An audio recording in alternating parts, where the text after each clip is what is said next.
Bismillahirrahmanirrahim. Assalamualaikum warahmatullahi wabarakatuh. Apa kabarnya anak-anakku? Alhamdulillah masih beriman. Allahu Akbar. Oke, hari ini kita akan belajar tentang makna proklamasi. Teman-teman kemarin sudah memperingati Dirgahayu Kemerdekaan Indonesia yang ke berapa? 75 ya. Nah, kali ini kita akan mempelajari materi masih sesuai dengan yang sedang kita alami sekarang ya, euforia, kegembiraan kita dalam Dirgahayu Kemerdekaan Indonesia ini. Tapi teman-teman tahu nggak, apa sih sebenarnya makna proklamasi itu? Ada yang tahu nggak? Nah, teman-teman, sebelum kita mempelajari makna proklamasi, kita dengarkan dulu video cuplikan pembacaan proklamasi berikut ini.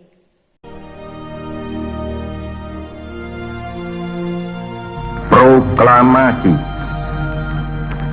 Kami, bangsa Indonesia, dengan ini menyatakan kemerdekaan Indonesia.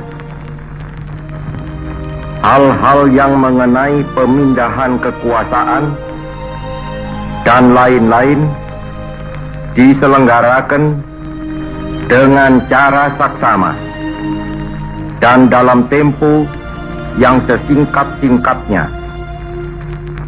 Jakarta, 17 Agustus 1945, atas nama bangsa Indonesia, Soekarno Hatta.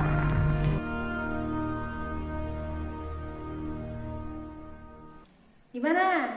Kalian sudah mendengarkan tadi pembacaan proklamasi oleh Bapak Presiden kita yang pertama, siapa?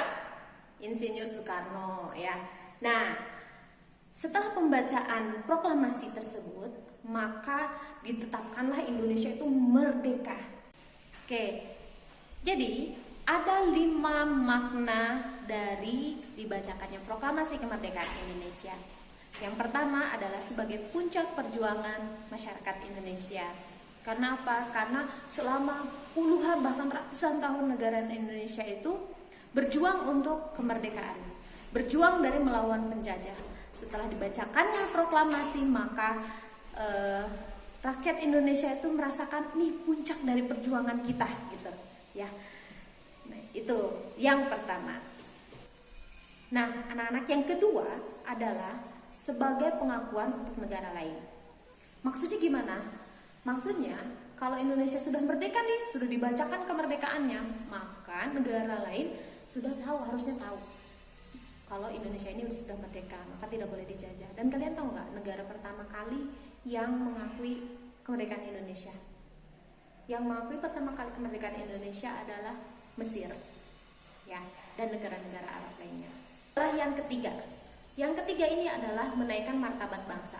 Menaikkan martabat bangsa di sini maksudnya adalah bahwasanya negara Indonesia itu punya kedudukan, punya istilahnya mah kekuasaan gitu lah ya. Jadi biar Indonesia tuh tidak jajah lagi gitu. Ya, itu yang ketiga. Berikutnya yang keempat. Yang keempat adalah perjuangan sebagai negara baru. Nah, maksudnya adalah di sini, jadi negara Indonesia itu setelah dibacakan proklamasi, maka Indonesia itu sudah tidak bergantung kepada negara lain. Dalam artian negara Indonesia itu sudah mandiri, tidak dijajah oleh negara lain. Ya. Yang kelima, sebagai tonggak sejarah kemerdekaan. Sebagai tonggak sejarah bahwasanya Indonesia ini benar-benar sudah merdeka, bahwasanya Indonesia ini sudah mandiri, sudah tidak dijajah lagi gitu ya. Jadi benar-benar dibacakannya proklamasi itu sangat mempengaruhi masyarakat Indonesia dan terutama kedudukan negara Indonesia itu sendiri ya. Oke anak-anak, sudah mendengarkan 5 makna dari pembacaan teks proklamasi dan kemerdekaan Indonesia. Maka Indonesia ini sudah merdeka selama 75 tahun. Kita tidak merasakan bagaimana perjuangan para tokoh-tokoh melawan penjajah zaman dulu. Kita tidak merasakan sulitnya mencari makan, sulitnya bisa hidup bebas ya. Kita di sini tinggal menikmati kemerdekaan itu. Oleh karena itu, bagaimana sih caranya kita untuk menikmati kemerdekaan ini? Untuk mempertahankan nih, biar Indonesia yang sudah merdeka ini tidak lagi diambil oleh negara lain. Ya, ada yang bisa kita lakukan. Ya, tapi Ibu minta coba kalian cari dulu 5 contoh. 5 contoh aja supaya kita bisa mempertahankan kemerdekaan Indonesia. Tapi Ibu mintanya dari sisi kalian sebagai seorang pelajar.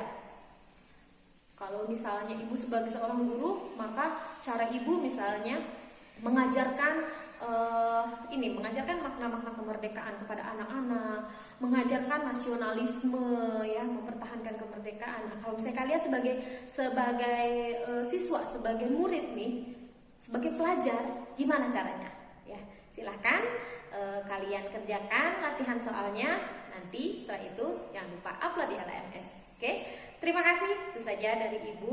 Mudah-mudahan dengan kita mengetahui 5 makna dari dibacakannya proklamasi kemerdekaan Indonesia, kita bisa lebih mencintai Indonesia, kita lebih menyukai Indonesia, ya, dan kita lebih bangga menjadi warga negara Indonesia merdeka. Terima kasih. Assalamualaikum warahmatullahi wabarakatuh.